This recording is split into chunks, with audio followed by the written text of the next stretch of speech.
Le autorità di Varsavia hanno sequestrato l'edificio di una ex scuola superiore russa, una mossa che secondo gli stessi russi sarebbe illegale. La struttura è stata svuotata dalle persone che vi lavorano dopo un anno di discussioni su quello che, secondo gli abitanti della capitale polacca, sarebbe stato un covo di spie.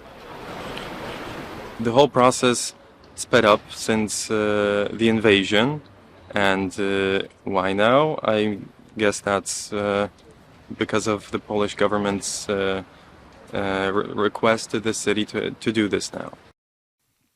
L'ex presidente russo, ora vicepresidente del Consiglio di sicurezza di Mosca, Dmitry Medvedev, ha reagito su Twitter affermando che a questo punto non avrebbe più senso mantenere relazioni diplomatiche con la Polonia.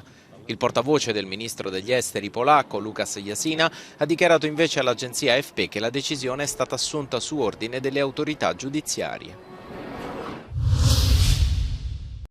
Il grave incendio divampato in un deposito di carburanti a Sebastopoli, la principale città della Crimea, annessa dalla Russia nel 2014, è stato circoscritto, anche se i pompieri sono ancora al lavoro per domare completamente le fiamme. Ad affermarlo è stato il governatore regionale Mikhail Razvozhaev, che in precedenza aveva attribuito il rogo ad un attacco effettuato dall'Ucraina con un drone.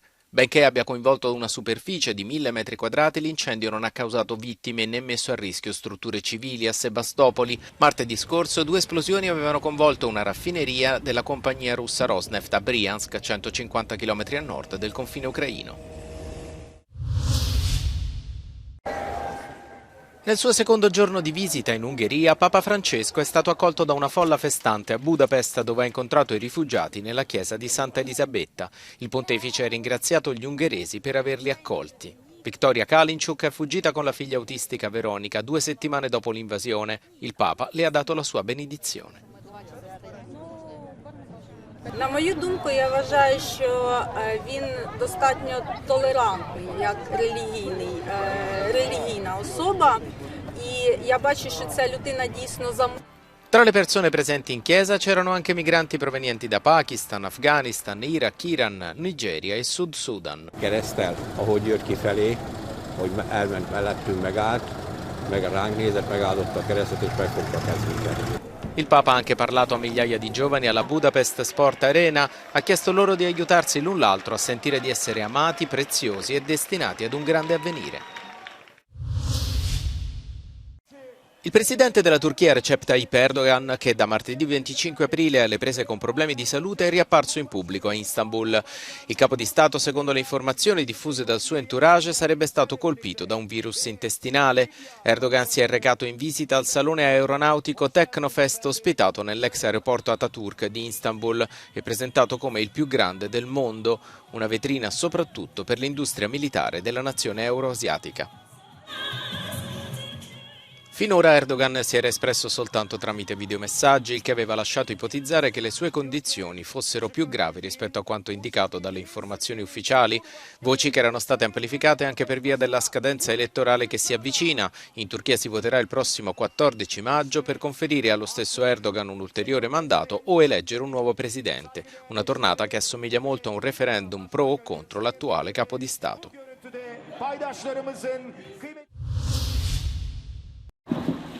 È stata inaugurata in Norvegia una scultura in bronzo del tricheco Freyja che la scorsa estate ha attirato l'attenzione del mondo intero dopo essersi inoltrato nel fiordo di Oslo fino a quando le autorità non l'hanno sottoposto a eutanasia.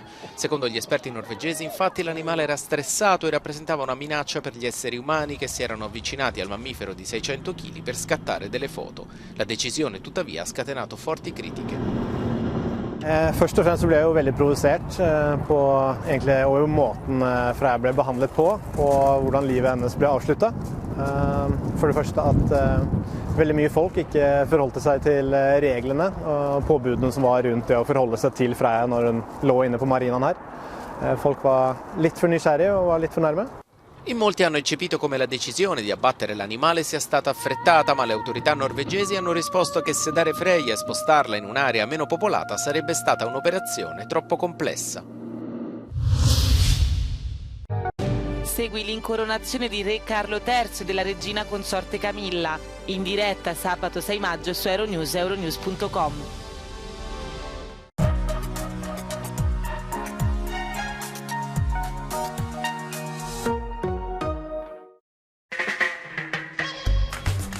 Come ci connettiamo con la cultura?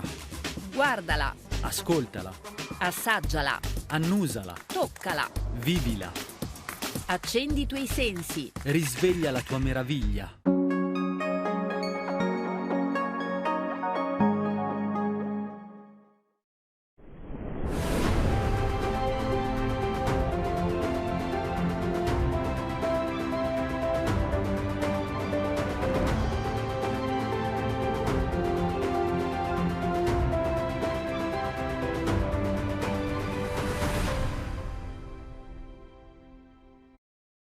Per le previsioni meteo nel mondo e i livelli dell'indice di qualità dell'aria, vai nella sezione Tempo del sito it.euronews.com.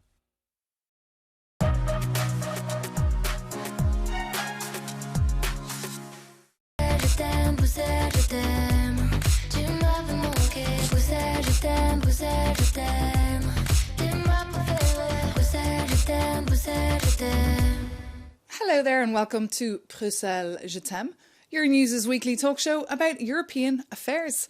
On Brussels, my love, we take a look at some stories that hit the headlines of late. We find out what's at stake for you and for Europe. I'm Maeve McMahon. Thanks for joining us.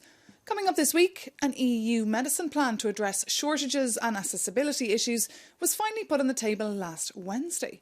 The brand new rules for the pharma industry will now be discussed by EU member states. With so much at stake for patients, industry and the healthcare sector, we're zooming in on the small print and asking if it's really what the doctor ordered. And artificial intelligence.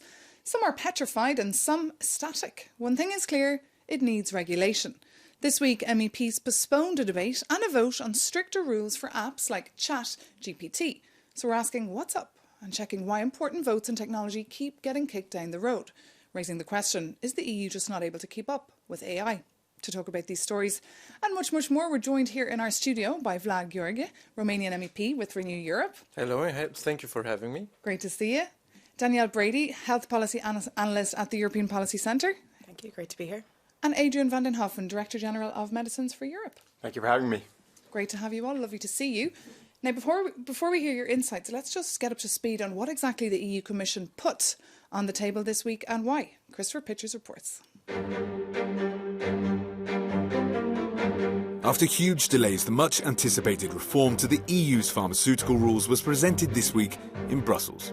The controversial file that aims to address the affordability of medicines and access to them is the biggest revamp to Europe's medicines regime in 20 years.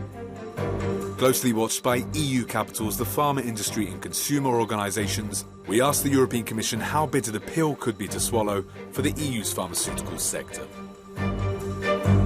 As always, the European Commission is playing a difficult balancing act. Make sure Europe's sick can easily access the medicines they need, while also keeping a valuable multi-trillion euro sector competitive. This is a balanced proposal. It's about patients, it's about making sure that you and I have access to the medicines that we need. And at the same time, we need to have an industry that is available, that is ready to actually deliver and develop these medicines. And so I think it's a package that is there for us, people. It's also there for the industry to make sure that we are all having the medicines that we need. Question now, is it a fair prescription for the EU?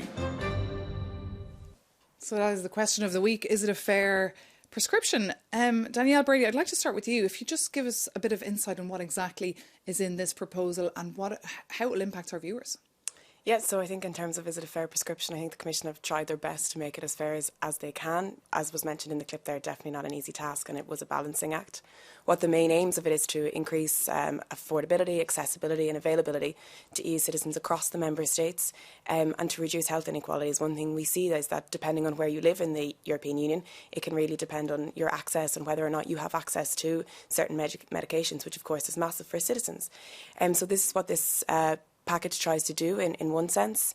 It tries to incentivise pharmaceutical companies also to launch in 27 EU member states at the one time, in terms of talks about market exclusivity and giving them extra time to remain the sole competitor in that, while also reducing it in another way overall if it's not across member states. So for citizens and for patients, what we hope with this package is that it will increase access and affordability, and that patients get the medicines that they need in quicker time. And we heard as well from the EU Health Commissioner today, or this week, when she was presenting that proposal, she said where you live should not determine whether you live or whether you die.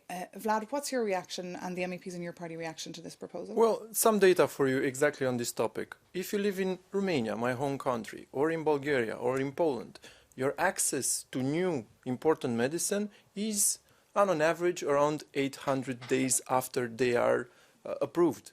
If you live in Germany, your chances are around 133 days after the medicine is approved. So that's first a very important topic. Second, this is an argument that we need something like this because we're all European citizens and we need availability all over the EU, in all its corners. So yeah, definitely this is a very, very important proposal, and this is data that shows us why.